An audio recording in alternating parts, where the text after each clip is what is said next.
pagi hari ini kita bertemu lagi di program Oke. Seperti biasa kita akan tayang hingga 30 menit ke depan. Dan pagi hari ini bersama saya Faris Budiman, saya berada di Taman Kota. Tentu saja untuk pagi hari ini kita akan mengangkat tema tentang kanker, di mana kanker ini adalah pembunuh yang memiskinkan penderita. Tidak semua kanker bisa kita deteksi mulai dari dini, tapi paling tidak itu bisa melakukan pencegahan dengan bergaya hidup sehat, tentu saja dengan melakukan berbagai macam tindakan. Nah, pagi hari ini saya sudah bersama dengan Dr. Nanti dari Bidadari, di mana ini adalah sebuah gerakan atau mungkin sebuah movement untuk bisa membantu siapapun untuk bisa mencegah kanker sedari dini. Selamat pagi, Dok. Selamat pagi. Iya, kita ngobrol-ngobrol masalah kanker, di mana data yang ada ini mulai dari tahun 2005 sampai dengan 2015 diprediksi akan ada 84 juta jiwa yang akan meninggal karena kanker di dunia. Betul, Dok, ya? Betul, betul. Bahkan beberapa secara spesifik 1 dari 4 orang penduduk dunia itu akan mati karena kanker. Oke, sebenarnya kanker ini penyakit yang sebegitu mengganas nyata hingga akhirnya banyak orang yang meninggal hanya gara-gara penyakit seperti itu. Ya, jadi secara keseluruhan, kalau kita berbicara tentang kanker, sebetulnya kita ini tidak lepas daripada berbicara tentang masalah sel. Nah, semua manusia ternyata tubuhnya itu ada selnya. Nah, ada yang tubuhnya ini selnya normal, ada yang tubuhnya ini selnya sakit, tetapi ada juga yang tubuhnya ini mengalami perubahan menjadi sel kanker. Nah, sehingga kalau kita bicara tentang masalah sel di kanker ini sendiri, kita berpikirnya adalah menganggap atau melihat sebuah penyakit itu adalah sebagai sebuah sel itu sendiri. Pencegahan, kemudian deteksi dini, dan kemudian yang dilakukan untuk mengupayakan supaya menurunkan angka kesakitan dan kematian. Kalau dari saya, Bidadari yang sebagai sebuah gerakan moral tadi, fokusnya adalah tetap mempertahankan sel normal, adalah tetap normal. Sebuah sel yang sehat tetap menjadi sel yang sehat dan tidak berubah menjadi sakit maupun berubah menjadi sel kanker itu sendiri. Ini penyebaran di Indonesia sendiri sudah seberapa besar, Dok, kalau kanker sendiri ini? Ya, jadi kalau jumlah, dilihat dari jumlahnya, apakah di Indonesia semakin banyak jumlah penderita kanker? Jawabannya mungkin bisa saja iya, karena apa? Salah satunya adalah pertambahan penduduk. Jangan dilupakan, pertambahan penduduk dunia, termasuk di Indonesia yang akan meningkat, menyebabkan juga jumlah angka kesakitan dan kematian karena suatu kondisi penyakit juga akan sama. Di samping itu, kemajuan teknologi dan juga yang ada didukung oleh suasana seperti di perkotaan ini, di mana ada polusi lingkungan dan kemudian pola hidup yang tidak sehat juga akan meningkatkan risiko orang untuk bisa berubah menjadi dari orang yang sebelumnya sehat bisa berubah menjadi orang yang sakit kanker. Kalau dikategorikan sendiri penyakit kanker ini ada berapa jenis, Dok? Kalau secara perhitungan dari jumlah jenisnya yang saya sendiri selama ini pernah tahu, lebih dari 150 jenis kanker. Ditambah lagi dengan adanya masih sub-sub pembeda yang dari kalau di kalangan teman-teman medis, biasanya dari teman-teman patologi anatomi itu memiliki data lebih detail.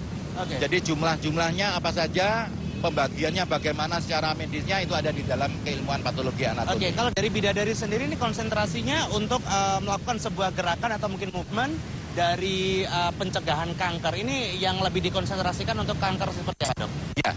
Jadi Bidadari adalah sebuah gerakan moral yang tidak mengizinkan seorang pun perempuan mati karena kanker serviks dan kanker payudara. Karena ini pembunuh perempuan paling besar ya? Pembunuh perempuan paling besar yang ada di Indonesia. Nah, pemikiran kami sederhana. Kalau seandainya di Indonesia ini dalam setahun, dari 150 jenis kanker tersebut ada 3 juta kematian, kami ingin melihat mana saja sakit-sakit kanker ini yang paling banyak memberikan kontribusi kematian. Ternyata jawabannya adalah sakit kanker serviks dan kanker payudara. Yang pemikiran kedua adalah setelah kita melakukan suatu pengkajian dari 150 jenis kanker, hanya kanker serviks dan kanker payudara yang bisa dilakukan suatu upaya pencegahan, kemudian bisa dilakukan sebuah deteksi dini, dan kedua kanker ini, yaitu kanker serviks dan kanker payudara, bila dapat diketemukan pada tahap awal, ini bisa dilakukan suatu upaya penyembuhan secara maksimal. Artinya apa? Orang yang bisa dideteksi awal dan ketahuan di tahap awal itu bisa sembuh. Oh gitu ya. Nah, karena itu kalau kita mau mengurangi angka kematian 3 juta setahun di Indonesia, mungkin yang paling tepat adalah kita mengkonsentrasikan pada 2 jenis kanker yang bisa dicegah, dideteksi dini, dan diketemukan pada tahap awal supaya untuk sembuh. Dengan cara mencegah atau kemudian mengetahui sejak dini, ini adalah salah satunya adalah kanker serviks dan juga kanker payudara. Ini kalau gerakannya sendiri, penyuluhannya segala macam itu sudah kemana aja, Dok? Ya. Jadi mulai dari tahun 2008 sampai dengan tahun 2013 ini, kita sudah melakukan sosialisasi baik melalui seminar-seminar, dan seminarnya Bidadari ini punya tipologi gratis. Kita tidak pernah memungut biaya ke masyarakat.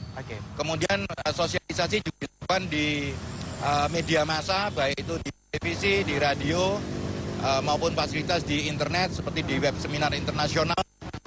Dan setelah kita hitung selama hampir 5 tahun ini, ternyata kita sudah melakukan lebih dari 1.950 kali kegiatan sosialisasi di masyarakat. 1.950 kali? Ya, hampir 2.000 kali. Dengan jangkauan mulai dari Tangerang, Jakarta, Pulau Jawa, Bali, sampai dengan Lombok. Baik, ini tadi kita akan lanjutkan seperti apa peran pemerintah dan juga apa yang akan dilakukan pemerintah ke depannya. Namun pemirsa jangan kemana-mana, tetaplah bersama kami. Obrolan Opat Jari pagi hari ini akan segera berlanjut setelah jeda berikut.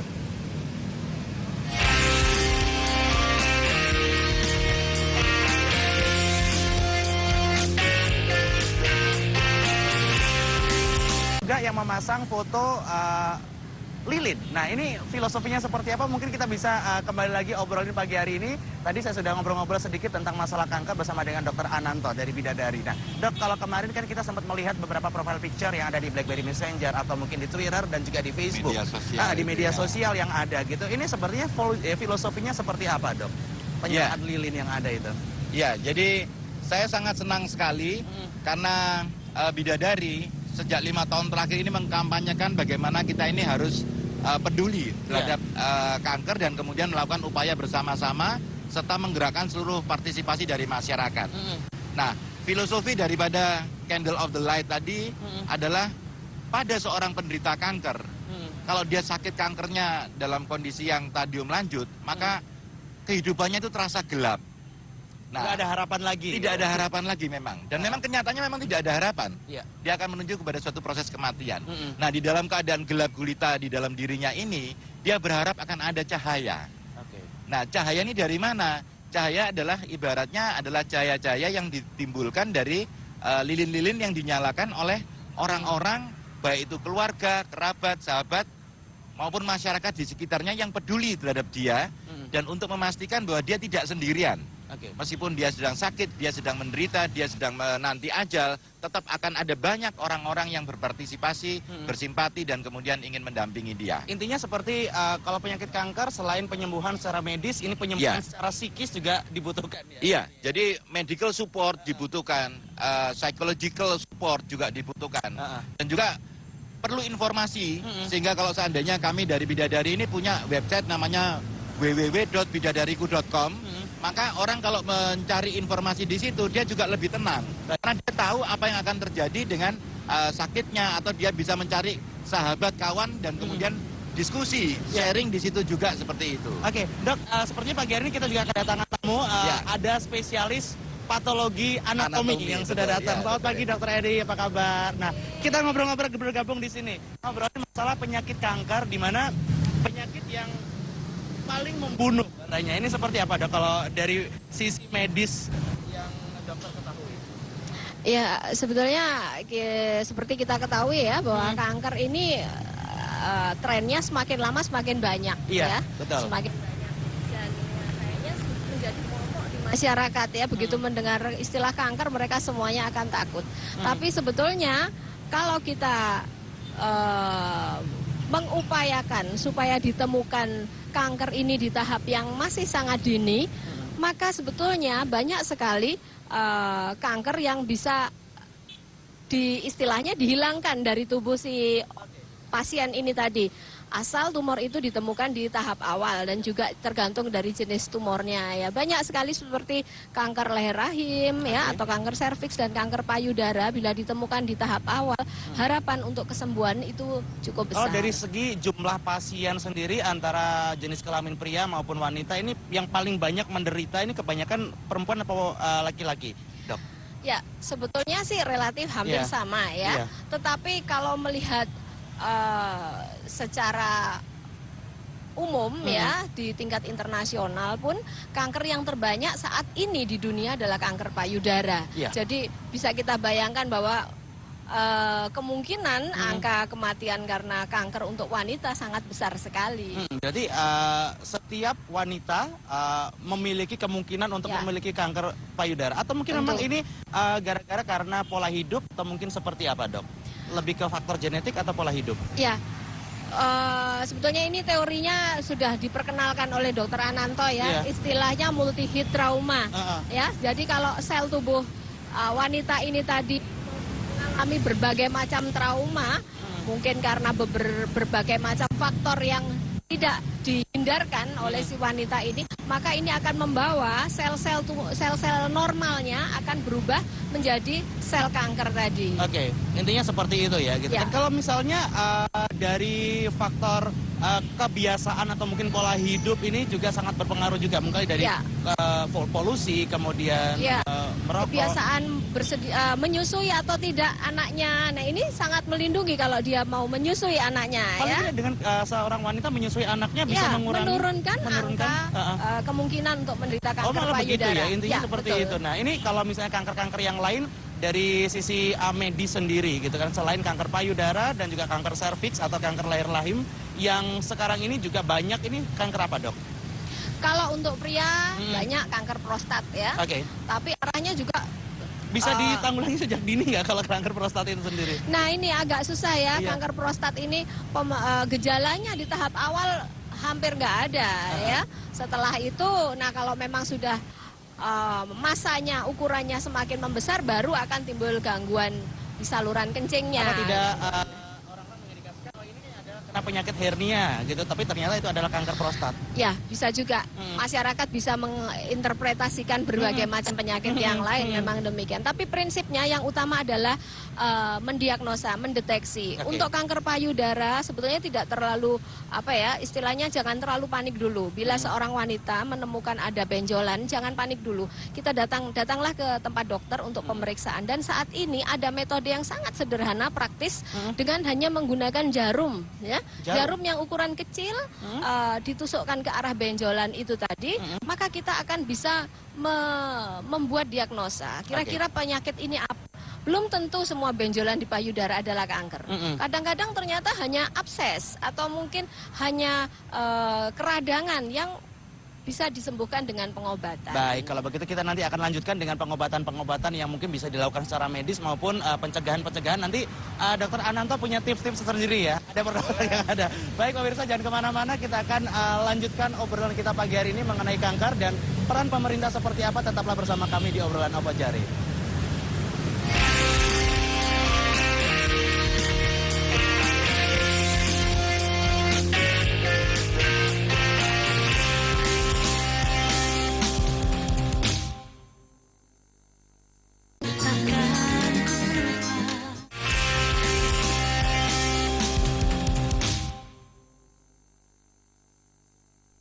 Menggunakan jarum biopsi atau yang kita kenal sebagai fine needle aspirasi biopsi. Nah, kalau misalnya seseorang sudah terdiagnosis secara positif menderita penyakit kanker, apa yang mungkin secara medis atau mungkin secara psikis yang harus dilakukan orang itu, Dok? Ya, secara medis tergantung dari jenisnya jenis kankernya, kemudian stadiumnya, tahapannya sejauh di mana, baru kemudian dilakukan tindakan sesuai dengan standar terapi yang ada. Dan secara psikis tentu ya ini semua orang yang menderita sakit tentu memiliki problem psikis. Apalagi kan penyakit kanker, kita penyakit flu saja secara psikis nggak enak juga ya. Ya, tentu secara psikis tentu ada problem. Maka itu lebih baik sebaiknya mungkin masyarakat mengenal ya penyakit ini, dan juga keluarga juga bisa memberikan support pada pasien karena yang sakit pasien tetapi satu keluarga itu ikut sakit semua. Karena kalau penyakit imbasnya. kanker itu juga membuat kantong kering juga seperti yang ada singkat yang seperti itu. Kalau dari Dokter Ananto sendiri tips-tips atau mungkin ada hal-hal yang bisa disampaikan kepada pemirsa atau mungkin masyarakat yang sekarang ini sedang melihat tayangan ini? Ya, baik. Jadi kalau saya boleh mengusulkan dan menghibau kepada semua sahabat-sahabat saya, Iya. juga semua bidadari yang ada di Indonesia maupun di seluruh dunia, yang paling penting adalah bahwa kita harus senantiasa meningkatkan ilmu kita, meningkatkan pengetahuan kita.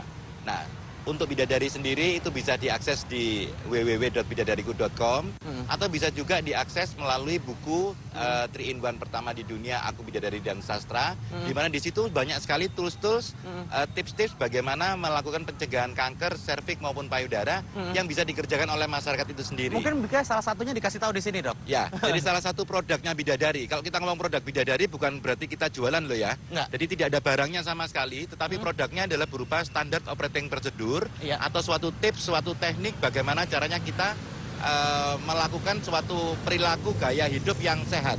Contohnya salah satunya adalah kita punya produk yang kita sebut dengan kartu skor deteksi dini risiko kanker serviks maupun payudara, di mana dengan kartu skor tersebut kalau seseorang melakukan pengisian dengan cara menyentang poin-poin yang ada di situ, kemudian menjumlahkan, maka perempuan tersebut langsung bisa tahu dia ini ada di dalam posisi skor bisa risiko rendah, risiko tinggi maupun kecurigaan ganas, dan kemudian dari situ dia bisa mengupayakan kalau seandainya memungkinkan, maka dia bisa mengupayakan penurunan risikonya dia sendiri dengan cara menghindari faktor-faktor yang menyebabkan dia bisa terpapar risiko terhadap kanker. Berarti yang lainnya lagi kuesioner ya, Dok ya? seperti kuesioner itu tadi. Oke. Jadi betul-betul kuesioner yang sangat sederhana, hanya fotokopi 1 lembar selesai. Dan kemudian ada juga yang namanya Valeri Ananto, suatu bentuk standar operation procedure untuk bagaimana seorang wanita melakukan upaya untuk membersihkan organ intimnya. Oke. Dan ini ternyata di seluruh dunia ini sampai saat ini belum ada standar operating procedure perempuan membersihkan organ intimnya. Nah, di Bidadari ini kita bisa men-sharing ilmu, membagi ilmu bagaimana seorang perempuan bisa melakukan pembersihan organ intim oleh diri sendiri. Oke. Termasuk juga ada Sarami Ananto, yaitu pemeriksaan payudara bersama suami, di mana kita tahu sendiri bahwa selama ini yang concern atau perhatian terhadap payudara itu bukan hanya perempuan itu sendiri, Tapi tetapi juga- suami-suami juga merupakan Baik. orang yang kita bisa andalkan untuk mendapatkan. Baik, semoga saja informasi kasih pagi hari ini sayangnya yang itu. disampaikan oleh Dr. Ananto dan juga Dr. Eti sangat berguna buat masyarakat dan juga pemirsa yang ada di rumah. Dan itu tadi pemirsa, kita sudah berbicara banyak mengenai kanker dan juga cara pencegahan, kemudian pengobatan dan juga lain sebagainya. Terima kasih atas kebersamaan Anda bersama dengan seluruh kerabat kerja yang bertugas. Saya Faris Budiman undur diri. Sampai ketemu untuk edisi berikutnya. Sampai jumpa.